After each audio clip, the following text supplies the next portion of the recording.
नमस्कार, मैं रितिका और आप देख रहे हैं नेशन न्यूज। कटिहार की मेयर उषा देवी अग्रवाल ने किया पलटवार। बोली, बेटे की राजनीति में एंट्री से कुछ लोगों को हो रही है जलन। प्रेस कॉन्फ्रेंस कर पेश की अपनी सच्चाई। मैं आपसे ये करना चाहूँगी, यहाँ पर भी वो 4 बोले थे और यहाँ पर कितने पार्षद हैं। मैं झूठ बोल सकती हूँ, काम तो पार्षदों के बारे में ही होना है और हुआ है, तो उन लोगों से पूछ लीजिए उनके बारे में कितना काम हुआ है। बिहार की आवाम को बजट का एक बड़ा बोझ दिया गया, तो हमने इनका विरोध किया और टैक्स की बढ़ोतरी करके हमने इसका विरोध किया और महापौर को कहा कि यह असंवैधानिक कार्य है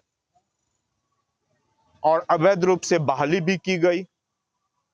जो उनके यहाँ कार्यरत थे, नामित करके पद का सृजन करके उस व्यक्ति को उस पद पर बैठाया गया जो असंवैधानिक था। हमने कहा क्या अवैध तरीका से किया गया, सबूत दे। हर देखिए, आप आज हम आप पर आरोप लगा सकते हैं, आरोप लगाना तो बहुत आसान है, लेकिन उसको सबूत भी तो देना पड़ेगा ना। सबूत दे कि किस तरह अवैध बहाली हुई। मिट्टी के लेकर कुछ बता रहे थे कि मिट्टी गलत तरह से उठाई जा रहा है। मैं आप लोगों से पूछना चाहती हूँ कि भगवान की दया से मुझे कुछ कमी नहीं है, आप सभी को पता है। और मैं अगर गबन भी करूँगी तो मिट्टी का ही गबन करूँगी क्या, और कुछ नहीं मिला हमको करने के लिए, मिट्टी ही चोरी करूँगी। बैठक को लेकर भी सवाल किया गया कि हमारे यहाँ नगर निगम में एस्पेरो नाम की कंपनी जो है कि नहीं टैक्सेशन वसूल करती है। नगर निगम और विभाग का निर्देश है कि कोई भी निविदा किसी भी एजेंसी को 2 साल के लिए दी जाएगी और नियम है कि 4% कमीशन पे ही टैक्स की वसूली की जाएगी। तो जब एस्पेरो के साथ जो है कि नहीं इनका इकरारनामा हुआ नगर निगम का, तो सभी नियमों को शिथिल करते हुए इकरारनामा किया गया कि 10% 9.9% जो है कि नहीं आपके कर संग्रह पर आपको जो है कमीशन दिया जाएगा। आगे ये उसमें लिखा गया कि 70% अगर आप जो है, ये चुनावी हथकंडा है। जैसा कि आरोप तो हर कोई किसी पर भी लगा सकता है। उन लोगों ने क्या आरोप लगाया कि पूरी दाल ही काली है। तो एक मिनट, एक दिन में तो दाल काली नहीं हुई, दाल काली होने में थोड़ा टाइम तो लगा होगा। तो इतने दिन वो लोग चुप क्यों थे, उन लोगों ने क्यों नहीं उजागर किया, पहले क्यों नहीं बोला कि दाल काली हो रही है मैडम, या हमको नहीं बोले तो आप लोग से जैसे आज प्रेस वार्ता की है उसमें भी प्रेस वार्ता करके बोल सकते थे कि भैया निगम की दाल काली हो रही है तो आप लोग थोड़ा देख लीजिए। क्या पूरी राजनीति को लेकर इस तरह से हुआ है? ये पूरी राजनीति माहौल बनाया गया है और इसमें विधायक जी का हाथ है। मैं आप लोगों को बतला दूं, जब कुमार मंगलम यहाँ पर रह रहे थे तो हाजीपुर साइड में वो घर भाड़ा में लेके रह रहे थे, उसके मकान मालिक तक को विधायक जी ने तंग कर दिया कि इसे घर खाली करा लो। उन्होंने घर खाली करने के लिए उनको बोल दिया।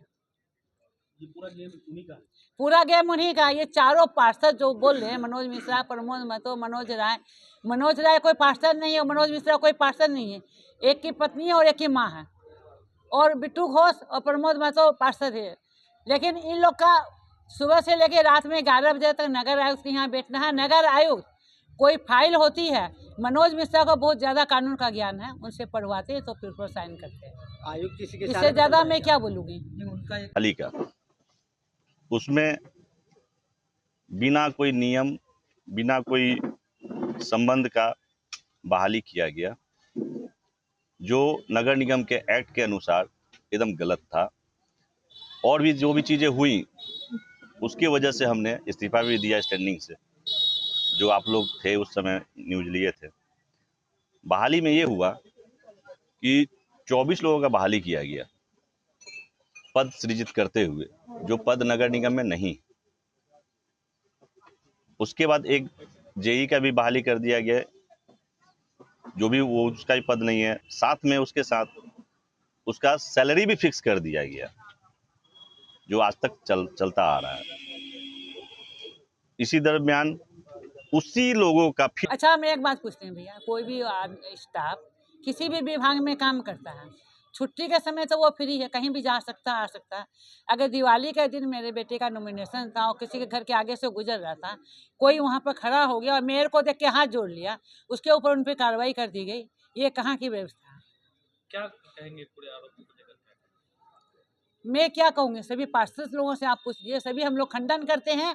और अगर किसी ने आरोप लगाया है, जैसे मट्टी का उन्होंने आरोप लगाया कि हम मट्टी का गबन किए हैं, तो मट्टी के गबन में ये बात हुई कि जिसने वहाँ उदामा रेखा में जो हम लोग का कचरा सफाई करने का प्लांट लगा हुआ है, उसको कचरा भी साफ करना है, उसके कचरा से जो डस्ट निकलेगा उसको भी साफ करना है।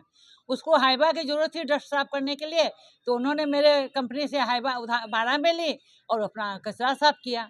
अब उसको वो कंपनी बताएगी ना कि वो कचरा ले जाके कहाँ फेंका।